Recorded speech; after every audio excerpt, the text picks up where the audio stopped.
को जब फांसी दी गई तब के अंग्रेजी कानूनों के तहत दी गई थी। वो नियमानुसार उनको गलत थी, लेकिन उनके कानून के हिसाब से वो सही थी। तो कानून जो देश में बना हुआ है PFIDA का, इसमें हमें नहीं लगता है कि कहीं भी कोर्ट के माध्यम से हमें राहत मिलेगी, क्योंकि इतिहास को फिर से उठा के अपन देखें तो एर्नाकुलम बेंच का फैसला था केंद्र सरकार, केंद्र के कर्मचारियों के मामले में। बहुत संघर्षों के बाद एर्नाकुलम बेंच ने फैसला दिया कि ठीक है, अगर आप पुरानी पेंशन लागू नहीं करते तो एक काम कीजिए, सरकारी कर्मचारी जब नौकरी में आए, सरकारी सिस्टम में जब वो नौकरी में आए, तो उसको आप ऑप्शन दीजिए। जब आप ये कह रहे हैं कि ओल्ड पेंशन स्कीम से बेहतर है न्यू पेंशन स्कीम, तो उसको आप ऑप्शन दीजिए कि सरकारी कर्मचारी न्यू पेंशन स्कीम चुनना चाहता है या ओल्ड पेंशन स्कीम चुनना चाहता है। इस फैसले पर भी सरकार राजी नहीं हुई और केरल हाई कोर्ट के अंदर उसको चैलेंज किया, और वो मामला कहां तक है ये अभी मेरी जानकारी में नहीं है। तो कोर्ट का जो रास्ता है वो लंबा है, लेकिन ये जो संघर्ष सड़क का जो संघर्ष है ना, ये आसान मानता हूँ मैं। कोर्ट में तो घुमा देते हैं, अपन देख लीजिए गोपाल कुमावत जी लगभग रिटायर होने वाले हैं और 45 साल उन्होंने कोर्ट में संघर्ष किया है, नौकरी लेने से लेके और पुरानी पेंशन तक। उनको 45 साल वो कोर्ट में लड़ते रहे, और अभी भी 13,000 करोड़ रुपए मिलने का जो मामला है, इसमें हाई कोर्ट से सरकार बुरी तरह हारी हुई है, और वो जो प्रोविजन का जो नियम है उसको रद्द कर दिया है सरकार ने। उसके बावजूद मामला कोर्ट में लटका हुआ है। स्पष्ट रूप से क्लियर कट सरकार को हारना है उसमें, उसके बावजूद भी मामला माननीय सुप्रीम कोर्ट में लटका हुआ है। तो ये जो है लड़ाई कोर्ट वाली जो है हमारे को समझ में नहीं आती है। हाँ, आप लोगों को उम्मीद रहती है कि कोर्ट से कुछ मिलेगा। ये उस केस में कोर्ट से जरूर राहत मिली थी जिन लोगों का अपॉइंटमेंट 2004 से पहले विज्ञापन निकला था और भर्ती प्रक्रिया 2004 के बाद पूरी हुई। ऐसे लोग सुप्रीम कोर्ट वगैरह में गए, या पैरा टीचर हैं कि जो पहला अपॉइंटमेंट था उनका 2004 से पहले और उसके बाद वो रेगुलर हुए, ठीक है, उनको उनकी सर्विस को शुरू से अगर काउंट करते हैं तो उन्हें ओपीएस का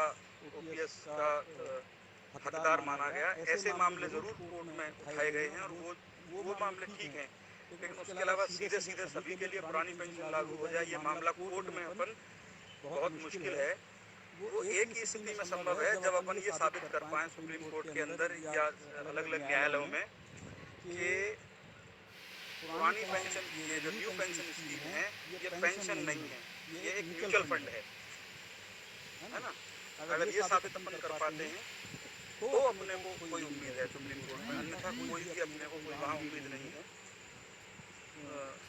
बड़े बड़े जो कोर्ट के जजेस रहे हैं उनसे चर्चा हुई है देश भर में, हमारे कर्मचारी एनपीएस के लिए लड़ने वाले कर्मचारी यही बताया कि कोर्ट में आपको कुछ मिलने की उम्मीद नहीं है, ये मामला चलता रहेगा।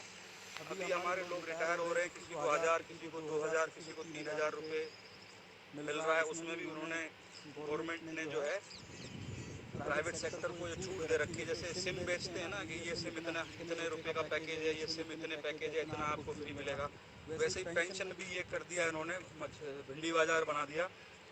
ये एनपीएस की जो पेंशन लेते हैं प्राइवेट सेक्टर में अलग अलग कंपनियों के थ्रू, तो कंपनियां ऑफर देती है कि आपको जिंदा रहेंगे तब तक के लिए पेंशन चाहिए, या आपकी पत्नी जीवित रहेंगी तब तक के लिए चाहिए, या फैमिली में कोई आश्रित को पैसा रिटर्न मिले बचा हुआ वो चाहिए, या पैसा नहीं मिले जिंदा है तब तक के लिए पेंशन चाहिए। तो उसकी अलग अलग उनके स्लैब बनाए हुए हैं।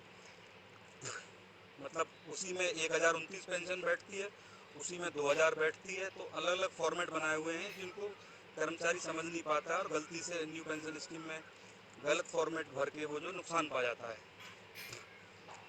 दूसरी चीज़ ये समझनी पड़ेगी साथियों, कोर्ट से मिलने की उम्मीद इसलिए भी नहीं है क्योंकि कोर्ट के जो जजेस हैं, हमारे जो सम्माननीय जज हैं, उन्होंने सुप्रीम कोर्ट के कोई 1982 या 86 के कोई फैसला था उनका, उनके वेतन, कोर्ट के जो जजेस के वेतन संबंधी कोई फैसला था, उसको आधार बना के कोई केस जीत लिया इन्होंने, जो खुद पे उन्होंने उसको लागू कर लिया है ना, कि उनको पुरानी पेंशन मिलेगी। ये बात समझनी पड़ेगी, इस देश के अंदर जो पुरानी पेंशन है वो किन किन को मिलती है। देश के अंदर पुरानी पेंशन मिलती है हमारी सेना को, जिसमें आपकी आर्मी, नेवी और एयरफोर्स है, इनको पुरानी पेंशन मिलती है। इनको भी न्यू पेंशन में डालने की सरकार कोशिश कर रही है, वो मामला पाइपलाइन में है। उनको भी कोशिश की थी लेकिन उन्होंने साफ तौर के मना कर दिया कि ये हम लागू नहीं स्वीकार नहीं करेंगे, तो हमारे सेना के जवान जो है बच गए। दूसरे लोग हैं जिनको पुरानी पेंशन मिलती है, वो जजेज हैं, जुडिशरी के अधिकारी हैं। उनको इसलिए मिलती है क्योंकि उन्होंने कोई पुराना सुप्रीम कोर्ट का फैसला था, उसको नज़ीर मान के आधार बना के कोर्ट में केस किया और अपने ऊपर जो है खुद ही मुंसिफ थे और खुद ही मतलब फैसला करने वाले थे, तो उन्होंने अपने ऊपर पुरानी पेंशन को लागू कर लिया।